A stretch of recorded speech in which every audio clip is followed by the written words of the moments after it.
เอาเด็กน้อยอยู่เฮือนทุกคนมื้อนี้นะตอนนี้มาแวะซื้อข้าวเปียกเส้นให้น้องแพรอยู่เฮือนน้องมื้ออื่นไปไทยเพิ่นบ่ได้กินข้าวแต่เช้าค่อยออกมานอกก็เลยมาซื้อข้าวเปียกให้เพิ่นเลยซะเพิ่นฝากซื้อข้าวเปียกแล้วเรียบร้อยเดี๋ยวเฮาขอตัวปรุงข้าวเปียกก่อนเนาะอย่าดื้อสิใส่ยังเด้อนี่ที่ให้ทั้งหวยซ้อเกลือจีบ่เอาได้มีน้ำหมักไหม้อ่ะบ่เอาเงินเบิดแล้วบ่มีเงินเพิ่นบ่ให้ได้นอกพรแม่พอมันจะอยู่ป่ะอยู่กรุงเทพแม่ไปเกี่ยวข้าวไปกรุงเทพบ้านจอดนะก็กรุงเทพแล้วไปแล้วในเจ้ามือล่ะเป็นถิดแล้วมั้งมันก็บ่จืดอยู่บ้านก็มีเงินเด้ไปแล้วเบิ่งแม่โอ้ยเบิ่งแม่บ่ล่ะน้ายังก็ไปเฮ็ดยูทูบเราอยู่บ่ได้แล้วมาว่ายังเฮ็ดอยู่บ่ค่ะเฮ็ดอยู่ได้อยู่บ่ล่ะก็ได้กินไปโตยังเฮ็ดอยู่บ่เฮ็ดอยู่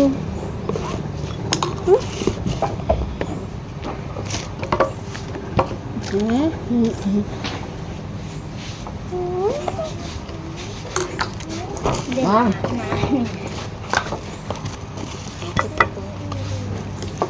เท่าไรถึง65,000ถึงบ่นี่เขาไปเขานั่งอยู่บ่ได้นั่งของผู้ถืออยู่นี่นี่มีงับของคนแนนนั่งอยู่ดีๆพอยอย่าดื้อเด้อให้มาเด้อโอ้ยสิปวดเท่าไรปวดชิมหาเลยเอาบ่เลยเอาสิมีอะไรก่อนนะมียังกี้กินน้ำอย่างนี้น้องกินแน่โอ้ยปูบาจอนเนี่ยหิวน้ำหิวในไอ้ตัวหิวน้ำน้องกินมาเป็นดำเนาะนี่ว่าหันเป็นขาวว่ะจากเศษลายอันนี้ก็พอว่ะ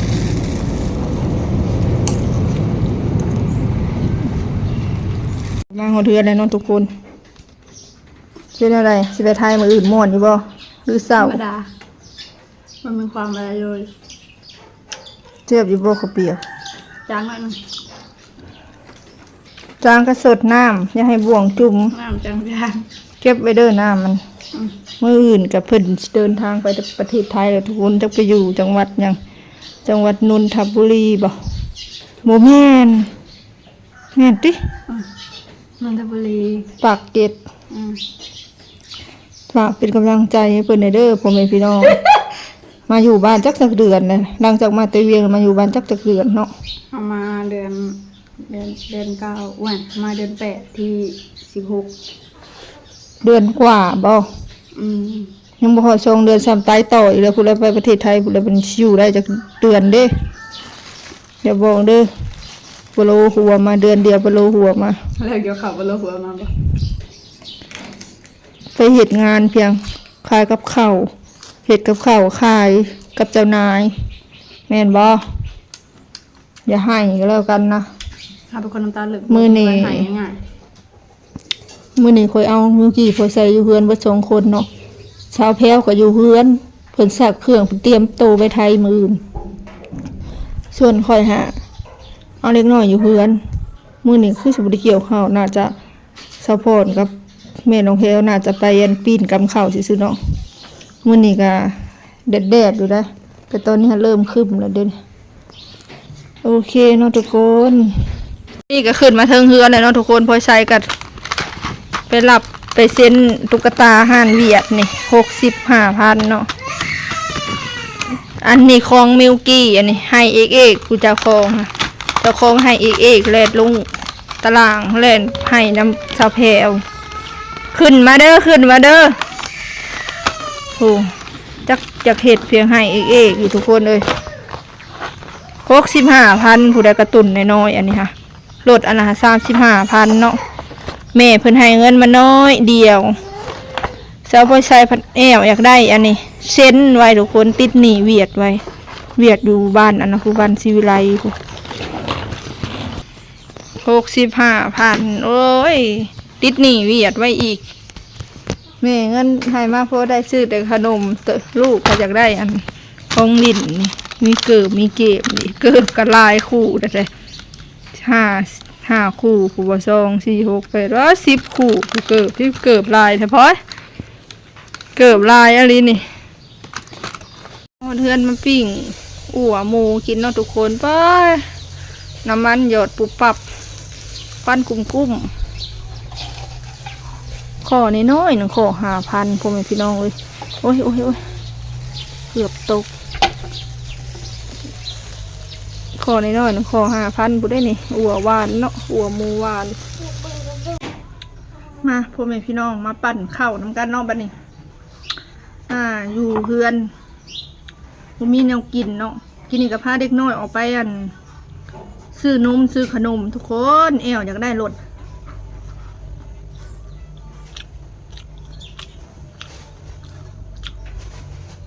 งั้นบอกพ่อจะได้ติดหนี้เขาไว้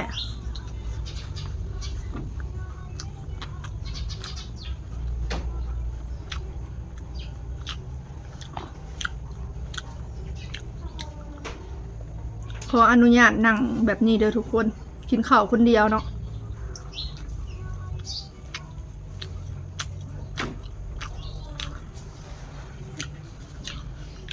กินกับอั่วหมูก็คือบ่อยากแซ่บเนาะ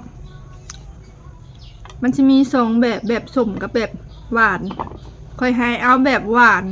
แต่เอาแบบสมมาให้ค่อยทุกคนเลย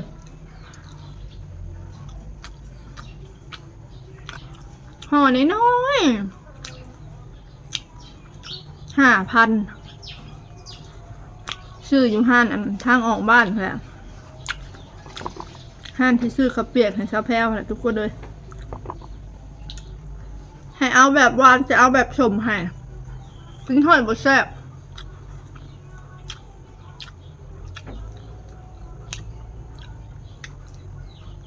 เมื่อนี้เอาเด็กน้อยเนาะบ่ได้ไปนามว่าหนึ่งบ่ได้ไปแม่เพิ่นก็จักสิเข้ามาจักมุงเด้อทุกคน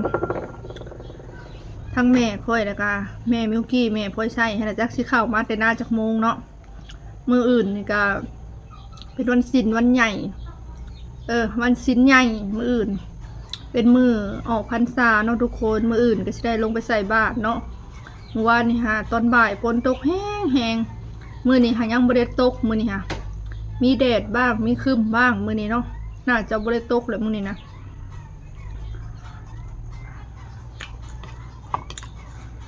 เอาเด็กน้อยอยู่เพื่อน2 คนกับเมื่อยคือกันก็เลยอยู่2 คนแล้วมันตีกันมันแอวมันแอบมันโชว์กันลายเลยแต่ก็จำเป็นต้องเอาเนาะเพราะว่าผมมีคนเห็ดเวียกแหละก็เลยเอามา2 คนถ้าแม่นว่าเอาคนเดียวกะมันก็เสียเวลาไปอีกคนหนึ่งเอาเล็กน้อยมันก็ไม่คนเห็ดเวียกพายุเข้ากับแม่นะทุกคนแต่ว่าอยู่อันพื้นที่ของเขามีอยู่เล็กน้อยส่วนลายก็จะเป็นแถวเหนือเนาะลายภาคเหนือของประเทศลาวคนเชียนมีรายเปอร์เซ็นต์มากกว่าแถวแขวงเขาเนี่ยจะเป็นภาคกลางใกล้ๆภาคใต้เนาะก็มีอยู่แต่ว่ามีโบราณนะมืออื่นชาวแพร่วกับ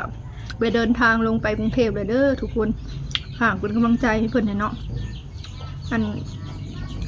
หลังจากกลับมาพักอยู่บ้านประมาณเดือนกว่าที่เดินทางไปสู่งานต่อมืออื่นนะบริเห็นหน้าเพื่อนเลยเด้อบัดนี้เผื่อหลายๆคนถามหาเนาะบริเห็นหน้าเพื่อนแล้วเพื่อนสิไปแล้วมืออื่นนี่อยู่จังหวัดนนทบุรีเนาะ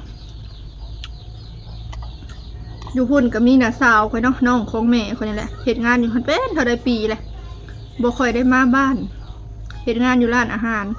ส่วนน้องแพลวสิไปนี่คือเป็นขายกับข้าวเนาะทุกคน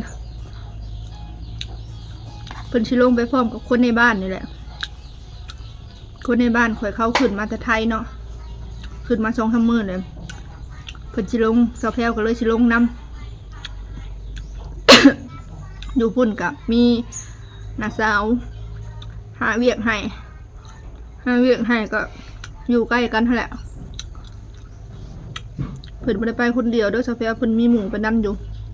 มีอ้ายอยู่ในบ้านพาไปเนาะคนบ้านเดียวกันเพิ่นขึ้นมายามบ้านช่องขมือเพิ่นก็สิลงไปมื้ออื่นนี่สาวแพรวก็เลยสิไปนำไปอยู่เด็กอะไปฮอดไทยกะ